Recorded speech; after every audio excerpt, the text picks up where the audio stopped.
Assalamualaikum warahmatullahi wabarakatuh. Di sini saya akan menjelaskan contoh implementasi IoT dalam bidang elektronik dengan judul implementasi IoT untuk sistem kendali AC otomatis pada ruang kelas di Universitas Serang Raya. Dalam proses belajar mengajar di ruang kelas, khususnya pada kampus Universitas Serang Raya, mahasiswa membutuhkan tempat atau ruang kelas yang nyaman agar dapat berkonsentrasi pada suatu mata pelajaran yang sedang dipelajarinya. Salah satu faktor kenyamanan dalam proses belajar mengajar pada suatu ruang kelas ditentukan oleh keadaan lingkungan tempat di mana proses tersebut dilakukan. Menurut keputusan Menteri Kesehatan Republik Indonesia mengenai persyaratan kesehatan lingkungan kerja perkantoran dan industri, bahwa persyaratan udara ruangan yang baik memenuhi range suhu berkisar 18 derajat Celcius sampai 28 derajat Celcius. Apabila suhu udara di atas 28 derajat Celcius, maka diperlukan alat penata udara seperti kipas angin atau air conditioner atau AC. Kajian pustaka yang pertama, Arduino Mega 2560. Arduino Mega 2560 adalah papan pengembangan microcontroller yang berbasis Arduino dengan menggunakan IC ATmega 2560. Seperti contoh gambar board Arduino Mega yang ada di layar. Yang kedua, infrared. Cahaya inframerah merupakan cahaya yang tidak tampak jika dilihat dengan spektroskop cahaya, maka radiasi cahaya inframerah akan terlihat pada spektrum elektromagnet dengan panjang gelombang di atas panjang gelombang cahaya merah.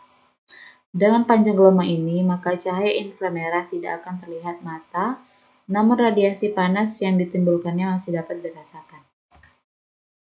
Ketiga, sensor suhu DS18B20 adalah sensor suhu digital seri terbaru dari Maxim IC.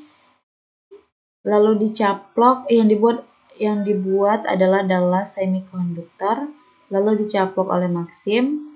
Sensor ini mampu membaca suhu dengan ketelitian 9 hingga 12 bit. Setiap sensor yang diproduksi memiliki kode unik sebesar 64 bit yang disematkan pada masing-masing IC.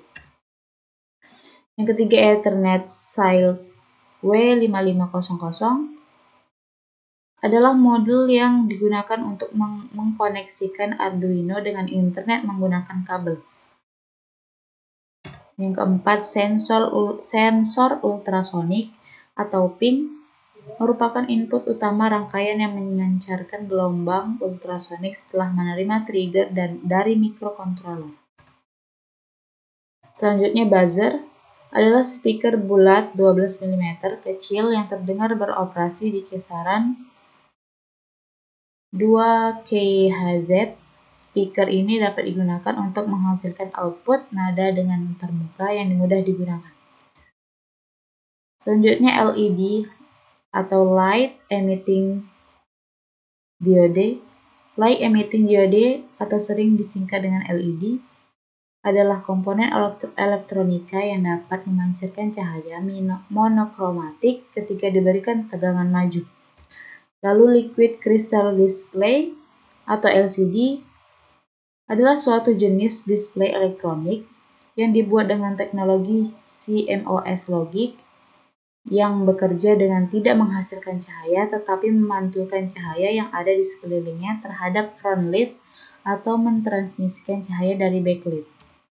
Lalu modul I2C Backpack LCD merupakan modul yang dipakai untuk mengurangi penggunaan kaki di LCD. Modul ini memiliki 4 pin yang akan dihubungkan ke Arduino. Selanjutnya, pengujian pada perangkat lunak. Pengujian perangkat lunak ini bertujuan untuk mengetahui sistem yang telah dibuat berhasil menampilkan output web user interface yang berupa tampilan web HTML yang bisa diakses melalui web browser dari komputer dan smartphone.